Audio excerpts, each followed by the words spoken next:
Hello, everyone. Is anyone listening? Is anyone home? This is officially the slow trickling start of the keynote discussion featuring the oral history of Chemdog. Please take your seat. Okay, so for anybody listening or watching this recording and getting the valuable benefit of replay, amongst the crowd of the 2025 Flower Expo here in Northampton, Massachusetts, we have an abundance of history, an abundance of Massachusetts cannabis industry pride floating through the entire grounds today. And with all the brands in attendance, it's always interesting to know that we are in a market that is unlike many others. And with that in mind, this panel and this discussion will be focusing on the oral history of Chemdog. Now, show of hands, I don't know if the cameras can see it. How many people know and love Chemdog? All the hands went up in the room. All right, that's great. If the cameras didn't catch that, full packed room, all hands. Chemdog is not just a strain. People don't really understand this because Chemdog, the strain itself, has been part of American cannabis pop culture for the better part of 3 decades.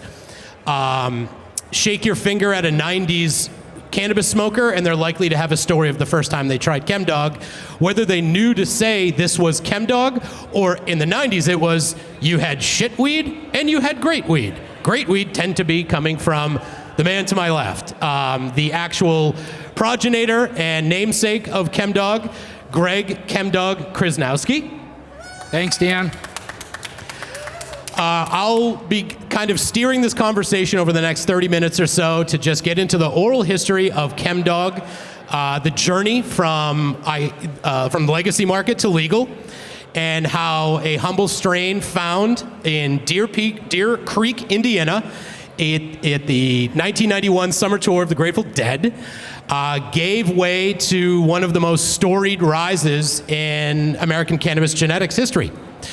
So to kind of fade in and get you ready for what this story is, it's important to kind of get your head back to where cannabis culture was right around 1990, 1991. Given that cannabis is the great age unifier, there's people in this crowd from every demographic that was probably part of it.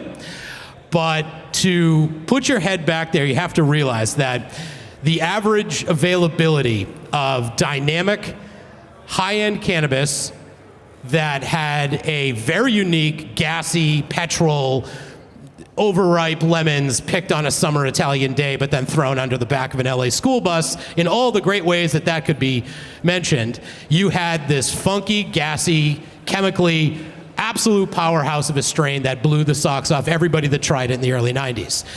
Most particularly, a young, wide-eyed, bushy-tailed Greg Krzanowski, teenage Greg, out in Deer Creek, Indiana, on one of his first Grateful Dead tours, going out for the whole summer, getting into the glass culture, selling his glass, and somewhere along the way, at the start of that tour, something incredible happened. Cam, why don't you fade in from there? We are in the summer of 1991. You're on the lot in Deer Creek, Indiana, see the Dead, and a car houses 2 people. Who are those 2 people? That's when I met Joe B. and P. Bud, 1991. They were selling bud in the parking lot, and I went up to them, and I was like, love to try some of your bud. And it was, when I got a bag of it, it was $125 for a quarter ounce. And back then, that was a lot of money. And when I looked at it, I was like, wow, this is some of the best pot I've ever seen in my life. I was only 18, but it was some of the best pot I ever seen in my life at that point. So we hung out for a few minutes. I actually exchanged phone numbers with them. Back then, we didn't have cells, so we wrote it on a piece of paper. And that was it. Went off on my way. And I realized at that point I had some of the best pot I ever seen in my life and smoked. So you've told the story a bunch of times, and I love capturing the moment, which was after you had this bag of weed that you got from P-Bud and Joe B. I think you even said you had some kind of business card that wasn't even their business card. It was just a name scribbled on it? We just had an index card, regular 3x5 index card. We just scribbled our names and wrote our phone numbers. And back then, you don't even know if someone's giving you your real phone number or not, you know? So thankfully, P-Bud gave me his real phone number. And so with that one bag you got at the summer of 91, kind of described the crowd after clearly understanding something special was about this weed. You savored it, didn't you? Yeah, I savored the whole bag for the whole tour. Like I smoked a little bit each show. And by the end of the last show, I had one bowl left and I smoked it up and that was it. So when I got home, I was like, I got to reach out to these guys and try to get some more of this pot. And so at this point, you still didn't really understand what this strain was. You just knew it was really good.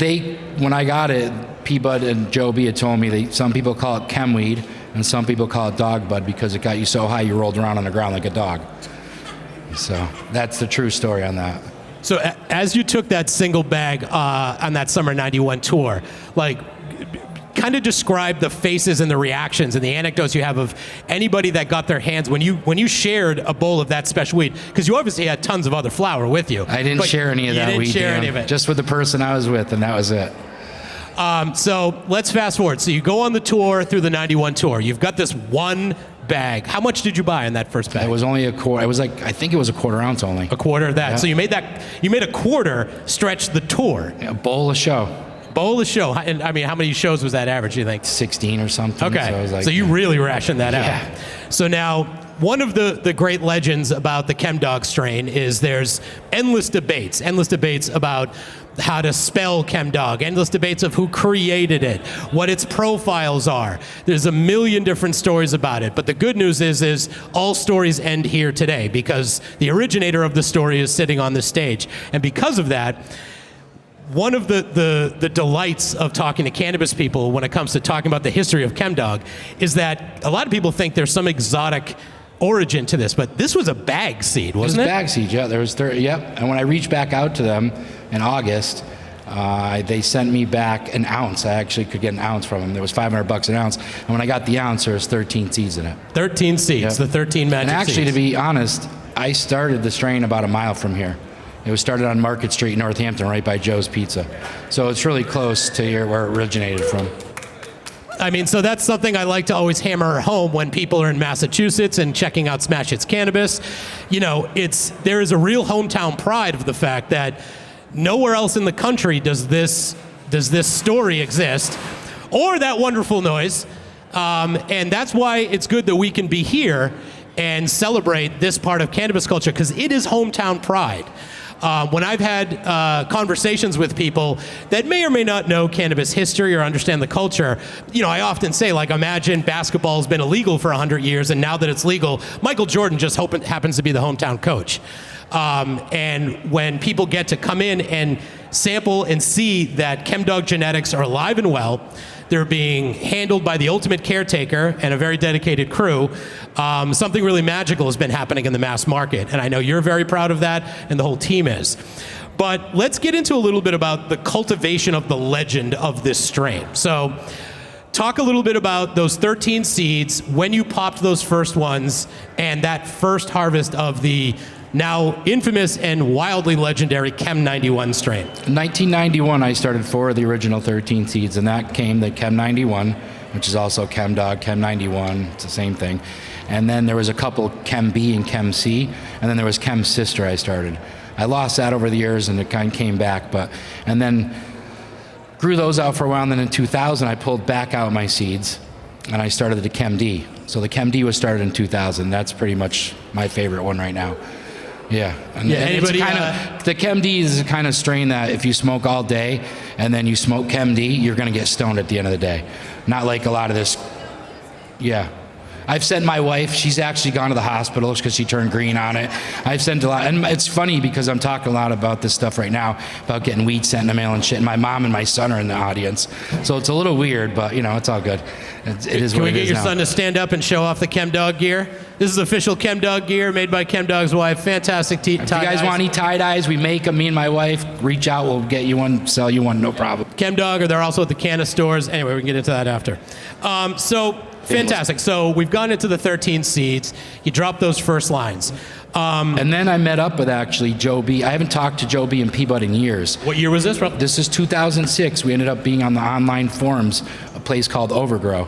And I ended up rekindling our relationship and actually sent them the last 4 seeds, not the last 4 of my last seeds and they started the Chem 4 in 2006. So out of that, they started the Chem 4. And the last 2 seeds I had, when I got raided in 2011, the cops took them. So that's who has the last couple seeds. And we'll get into the raid and the long arm of the law coming in a moment. But continuing on with like the legend of Chemdog, right? I mean, I have been at places in other countries and other cities, and Chemdog's one of those unifying factors within cannabis. If you know it, you truly know it. And if you know it by smell, it is wildly identifiable. Like all the variants of chem are connected by this one piece of genetics, it seems like, that just makes it the loudest. It makes it the stinkiest, the most intense. I know, we've talked many times with different media over the years. Danny Danko for years was, High Times judge and so on and so forth.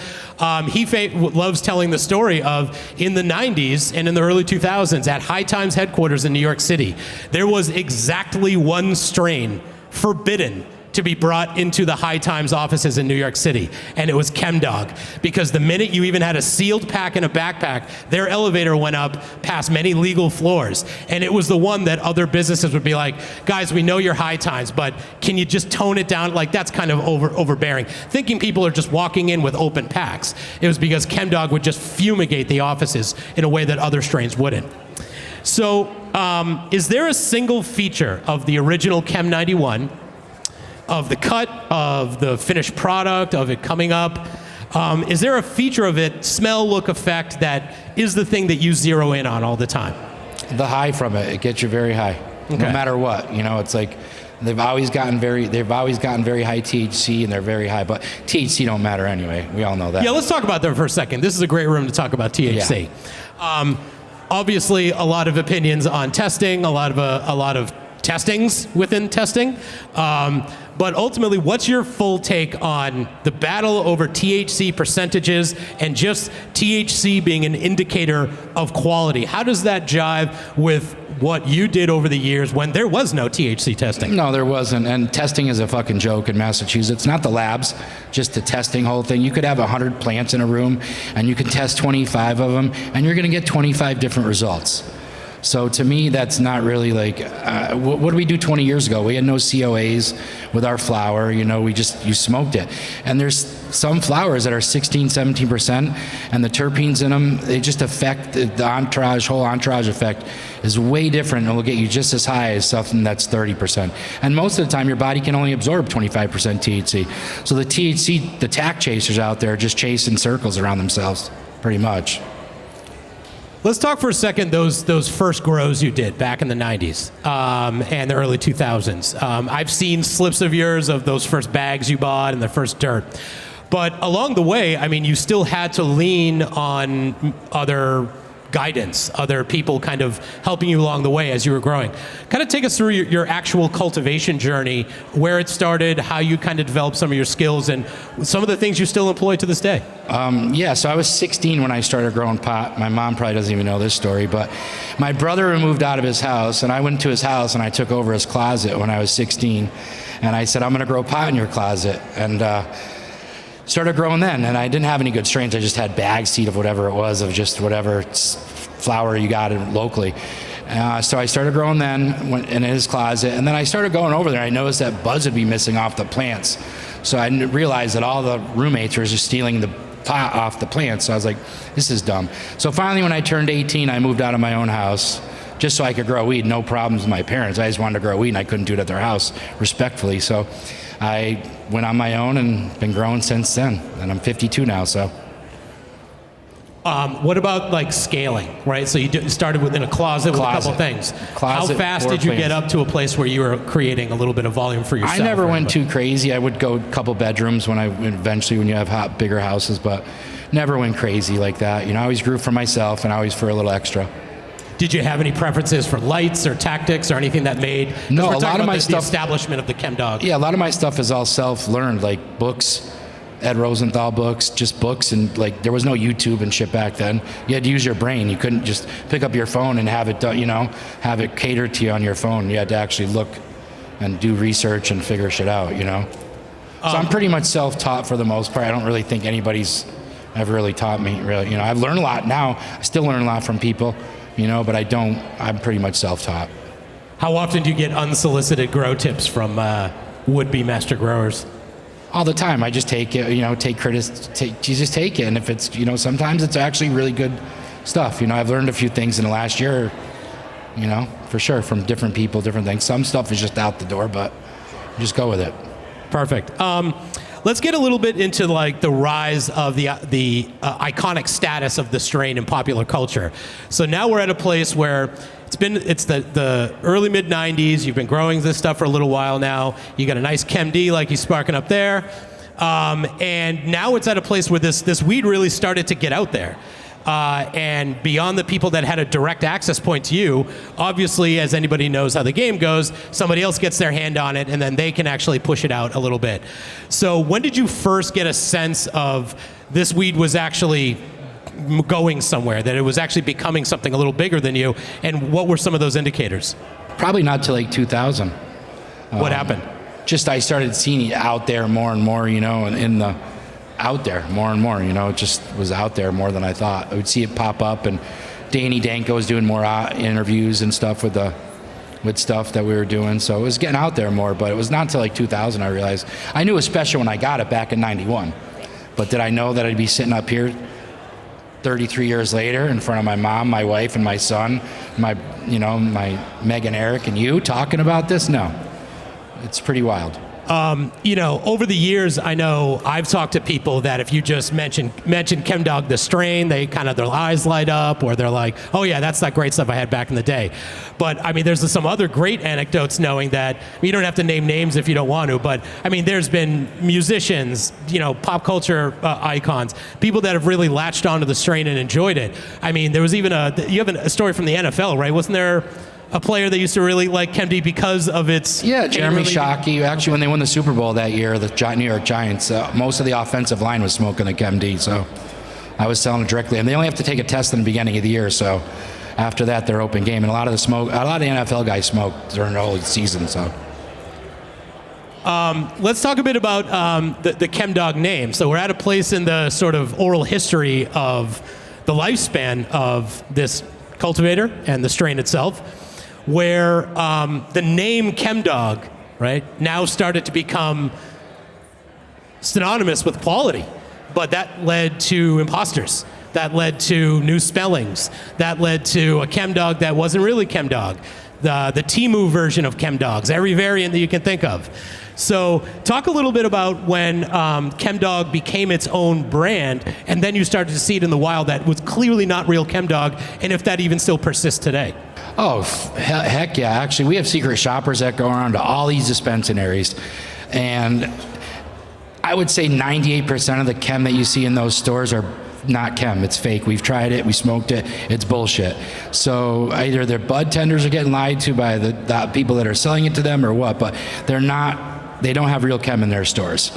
Actually, and if you want to find real chem, you come to Canna Provisions. We offer all of our chems. We offer even some of our genetics through there that you can find on when we do our clone drops. But yeah, 98% of the stores out there don't have real chem. If you do, bring it to me and I'll let you know. But we've already done that with our secret shoppers, and you don't. So we'll leave it at that. Okay. Sorry if that was fierce, but honest and direct, just like smoking a bowl of chem. So let's get back into fading back into the history. So now we're through the 2000s a bit. Chem 4, ChemD is out. Everything's circling around. ChemD is starting to like really get under people's noses and palates, and now people are looking and searching for the strain, looking for the real deal. Some people out west are starting to find Chemdog, but it's spelled unusually. What is the last word on Chemdog as DOG versus Chemdog as DAWG? I don't know where the DAWG came from, but when I labeled the plant back in 91, I labeled DOG, Chemdog, and I combined the name Chemweed and Dog Bud. That's how I got Chemdog. That's how I came up with that. So I labeled it DOG. It was never DAWG. I don't know whoever started that or why they started that, but yeah. So is it safe to say it's not real Chemdog unless it's DOG? A lot of it's out there. So I just judged a sour chem competition recently, and in the ChemD category, there was so many Gorilla Glue 4s that people thought they're smoking ChemD. And in the Chem 91 category, there was a bunch of sour diesels. There wasn't even chems in it. It's like people. So there's a lot of mislabeled cuts out there that people have. So that sour D is an interesting mention because, I mean, anybody that knows some of the history of New York sour diesel, the original sour D, you know, there's a lot of debate about Chem's role in the genetics there as a strain. I mean, from what I understand, there is no New York sour D without Chemdog. There isn't, because the mom of the sour diesel is Chem 91.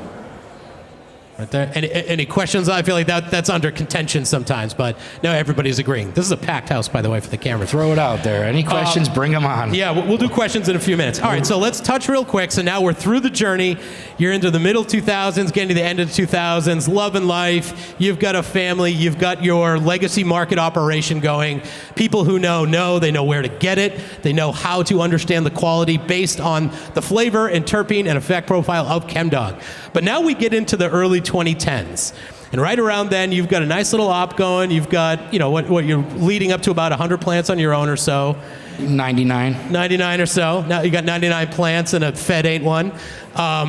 So we get to 2011. Is that when the 2011, yep. Take the crowd through real quick. If anybody's ever been part of a DEA raid, sorry if this is going to be retreading old ground. Most likely the three in the front here. Actually, all three were in the raid. Actually, all three. Chem's mom, wife, and son. Throw it out there, yeah. Nothing like a family affair to have the long arm of the law kick in your front door and start to raid your entire legacy cannabis operation.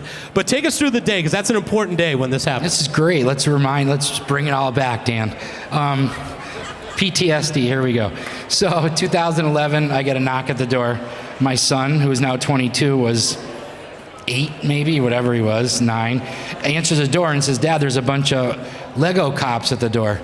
So I'd so it was the DEA, the IRS, and the local and state police. And I looked at the warrant before I let him in, and I let him in. I go, "Come on in." And at the same time, my poor mom, who happened to live at the bottom of my grow house, because I had the top was the grow house, her house got raided at the same exact time as my house. So it was a simultaneous raid. And of course, my wife is there with her nephew was sleeping over at the time. So it was just a fun fucking event. And they basically said, I had only 99 plants at the house, so they only basically the state took over the case, and they got rid of the case, and the feds took it over and still came at me with the 99 plant intent to distribute. All those other things got dropped. Ended up with just a money laundering case and this, so I wouldn't have to do any time because I had my son full time at the time. So they didn't want me to go to jail, and I basically had 3 years probation. They took $400,000 from me, basically my house, my cars, and all the money I had. And I did 3 years probation. They wanted me to do 5 years probation, but I was a good boy. I said, let's do 3. And actually, after a year and a half, I got off after pissing in a cup for a year and a half clean. They let me go and took my money. So it was all about the money. That's it. And for somebody who's been operating in the market at the time like you had, and for the actual impact your work has had on genetics and on the culture at large, I mean, what was that lasting, emotional impact, financial impact, the idea of like, could you even keep doing this thing that you've been doing your whole life? Yeah, I kind of hung out real low after that for a while. I was just kind of freaked out and didn't do much.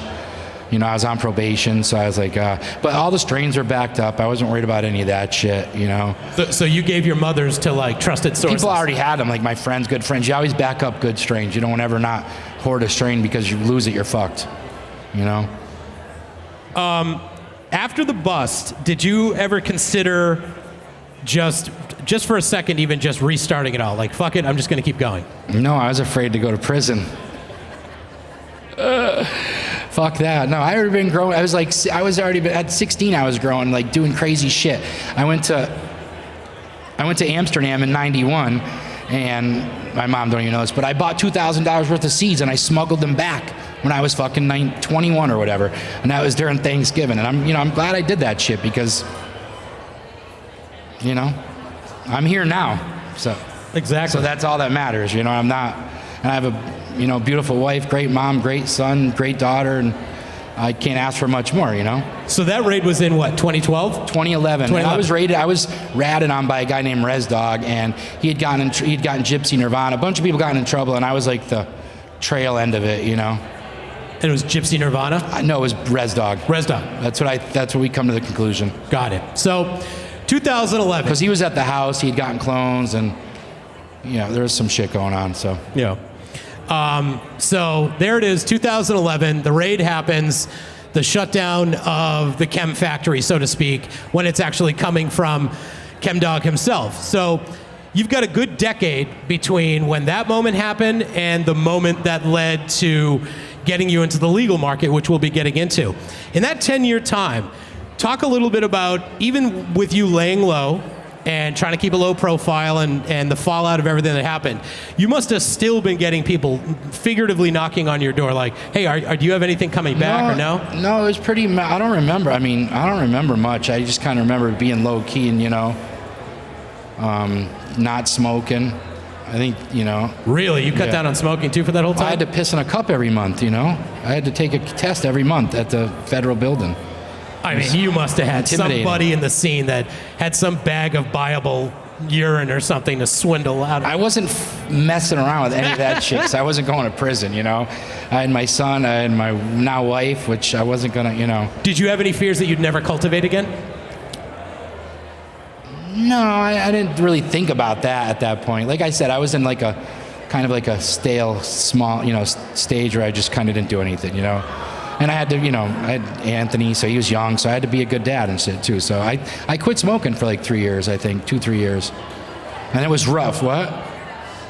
And I started blowing glass again. Yeah, I don't know if everybody understands this, but on top of Chem's cultivation history, he's an incredible glass blower. You've done wild glass. That's what happens. I started blowing glass in 1994. I learned from Bob Snodgrass, and when I kind of stopped in 2000 blowing glass and went kind of with the weed thing. And in 2000, when I did get arrested, my wife's right, I ended up being like, fuck it, I'm gonna go back to blowing glass full time and start my, that was 2012, I started blowing glass again. And I'm still currently doing that, but that's one thing that got me back into that. And it's like riding a bike. Just get back on it and you can do it, I've said it before, I'll say it again. The one-y you made, for me, is still the best one-y I've ever had. It functions the best. Yeah, the function's amazing great. Glass. Check out Chem Glass. Yeah. And it was cool back in the day when you had go to the Grateful Dead shows in 1994, 95. I would bring chem flower and glass to sell, so you could buy my pipes and my glass and my flower at the show. All at the same pod? Yeah. Now, at one point you were talking with Mickey Hart. He was into either your glass or your flower, we helped right? him. No, we helped him with his brand, the launch his brand a little bit. And that was another celebrity brand down the tubes that just didn't fruitate to anything. Wow, celebrity weed sometimes doesn't deliver? I know some of it delivers. It was a handful. I know some of it delivers. There's a handful out there. There's a handful. All right, so now that we've covered the raid, we're at the point of where Chemdog is underground, he's gone quiet, and you focused on your glass blowing, your family, and the future. So 10 years later, about 9 years later or so, right? You get a phone call of an interested party looking to potentially get some glass in their store because the Massachusetts market is expanding and the retail operations are really getting off the ground. That wound up being the first ripple in the pond that became the march into the legal market. Yeah. So talk a little bit about that. You get a call from who? I got a call from Eric Williams and Meg Sanders, and they were opening up stores, one in Holyoke and one in Lee, Massachusetts. And Eric wanted to carry my glass in his stores. So, we started talking a little bit, and I said, why don't you come on over? We met up one day, and he came over to my house, and I pulled out some chem, and I rolled up a nice big fat joint for me and him. And I think I got him pretty high. And I think he enjoyed it, and we started talking. We talked about the glass, got that in place, and then he toyed around like, hey, would you ever think about coming to work for us and growing? And I kind of thought about it for a minute or two, and I'm like, fuck yeah, let's do this. After I learned that they were pretty good operators and owners to deal with, a lot of these people that operate these things are not the best people, and that's the reason why I haven't been with anybody for all these years, because I finally found the right people to work with, and the opportunity was right at the time. And I just came upon my 5th year anniversary on June 1st with them, so been 5 years within the legal market so far. And that gets us right to that legal line, Smash Hits Cannabis, which you grow with your team for Canna Provisions at our Berkshire Cultivation in Sheffield, Massachusetts. What was, you mentioned that one of the things that culled you into the legal market. What was one of those standout things that drew you to the team to said, we are aligned in goals for cannabis? That he smokes weed. Fantastic. Never be surprised trust a weed entity that be doesn't surprised smoke in weed. this industry, Dan. Yeah. Very surprised, yeah. And I know one of your things that you're a great proselytizer for is the value and the need to maintain craft culture, craft cannabis, true craft. What does true craft mean to you? Just something that you would get in the illegal market that you get in the legal market. It should be the same. For instance, I'm not bashing cookies, but they got too big and they can't control what they have in all these states to get the same quality flower that I feel that you can get through just a smaller, you can do large, you can be an MSO or be a bigger brand and still have quality weed as long as you oversee it and have the right people doing it. It's when it gets really upscale, overscale, and you try to get in every state, it's where it really the shit starts hitting the fan, And so let's talk about smash hits for a second. There's some misconception. I've heard people say like, oh, you guys are that big, that big grow, that big brand. And I've often said like, actually, no, that's the complete opposite. So talk a little bit about smash hits. How big is the grow? That focus on craft and your ability to keep your hand in every step of the way is contributing to, I think, its reputation as a top craft brand. Yeah, we got an indoor grow. It's almost like, 10,000 square feet roughly. We have our outdoor grow, and we also have our greenhouse that we do. Because the sun definitely, like outdoor and greenhouse, the sun, the terpenes definitely express different expressions in the terpenes, and it really revives the plant a little bit, I feel. So it's nice to get some outdoor, nice to get some greenhouse, nice to get some really good indoor too, So we have a good team that takes care of all, very well, and we try to just bring the best product that we can to the market. And for Smash Hits Cannabis, for people that don't know, a lot of thought was put into not only respecting the genetics that Chem has brought about and his place in local iconic cannabis culture, but to also have an eye for collaboration in everything from the design of the strain art and the real look of the brand, which if you've ever seen Smash Hits Cannabis, the brand is really modeled after this idea of really like a cool indie record label, like from like the 50s or 60s or something, where all those strain circles are actually designed to kind of be reflective of each of the different strains and on its own be the sort of thing where if you walk into a dispensary and you see Smash Hits carried on the shelf, Chemdog strain or non-Chemdog strain, you immediately recognize that brand because it has its own voice. So for the Chem strains that we put out, a lot of people are sometimes shocked at the fact that not only do we sell clones and that Smash Hits is available in clone form, but on the right drops, when you pick it, you're actually releasing real Chem genetics as part of the overall strains from Smash Hits we drop. What are the Chem strains we've dropped so far to date? Sometimes we sprinkle some Chems in there. We've actually dropped the Chem 91 once back in about a year or 2 years ago. Recently we just dropped Chem 4, and we recently just dropped, this week we have Chem S1 in our stores for the first time ever. So. And describe for people that don't know the Chem S1, the story. The Chem S1 is a seed that came out of the Chem D. It's basically just like the Chem D. So if you're looking for the Chem D, go get the Chem S1. It's got that same flavor like the GMO type flavor has, which GMO is basically all Chem D. There's no cookies in it whatsoever. Even though it's got Girl Scout cookies made in it, it's definitely Chem D dominant for sure. And ChemD won a couple of Leafly Awards in the last 2 years, right? Yeah, I believe so. Won a Bud Tender's Choice Award twice in a row.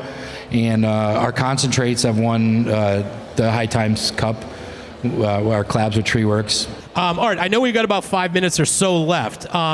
Couple quick things. One, before we get to some questions, can you describe your average day at the grow for the greenheads in here? Like, how do you kind of walk through your day, make sure you're overseeing all these aspects because you're high touch with the actual cultivation itself? Take us through your day at the grow. Every day I just go, and first thing I do is I go through every room first, check everything out. Got to make sure the plants are tagged, because if they're not tagged, you can get, there can be some issues.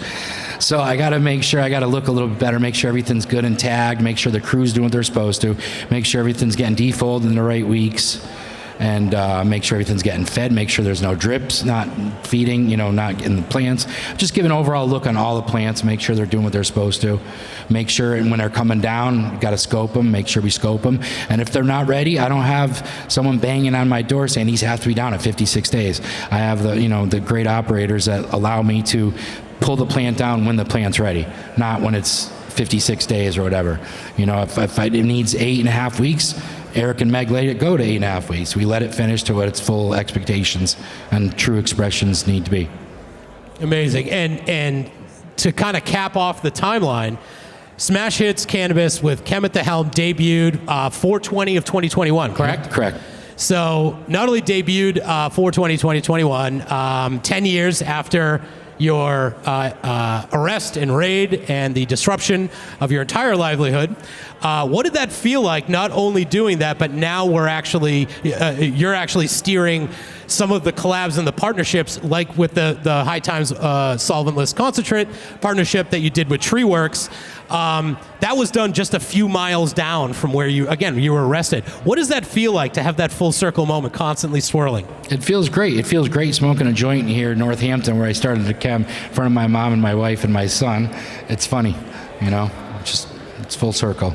Perfect. I know we got about 5 minutes left. We can do some Q&A if anybody has questions for Chem. One thing I want to say is that we just got our license for product manufacturing, so we will be making our own infused pre-rolls, doing our own with our own flower and that kind of stuff. So we're coming for you, baseball guys. All right, so infused pre-rolls coming from Smash Hits. What are we looking at in terms of like chem strains that we're going to infuse? Like, how do you infuse perfection? Huh? With more perfection. We're just going to use our own, we're probably going to do a nice Chem D one with some Chem D rosin and, it's the whole kit and caboodles, I love it. There'll be a lot of good surprises coming. Yeah. For sure. Anybody have any questions for Chem? Anybody have any memories of smoking Chemdog? Any anecdotes? Would you like to know anything in particular? Now's the time. You in the back? No, that's okay. All right. That's it. Chem, last thoughts. You are on stage, Northampton. Smash Hits Cannabis. Clone drops are out. You can get Chem genetics through Smash Hits Cannabis. You are a local boy made good. Yeah, last thoughts to this crowd. I got rated, and so, I'm here whatever years later. And I'm actually doing, like, my mom's hobby is growing flower, and we're actually doing some breeding projects together. So she and her made the Banana Dog D53, so that's a new thing that we did. So I think it's pretty funny. To be able to get a Chem's mom from Chem's mom, that's a layup if I've ever heard it. What do you got, Mark? I just want to say thank you to Chemdog for what he did for this entire community, because half of this wouldn't exist without people like him. Keeping these strains alive, breaking the law back in the day before it was legal, before everybody and their grandmother started growing weed. So thank you, Chemdog, for what you did, the sacrifices you and your family have made for us. I'm a cultivator myself. I wouldn't be doing what I've been doing if it wasn't for somebody like you. So thanks a lot. Thank you, Mark. I really appreciate that. Thank you.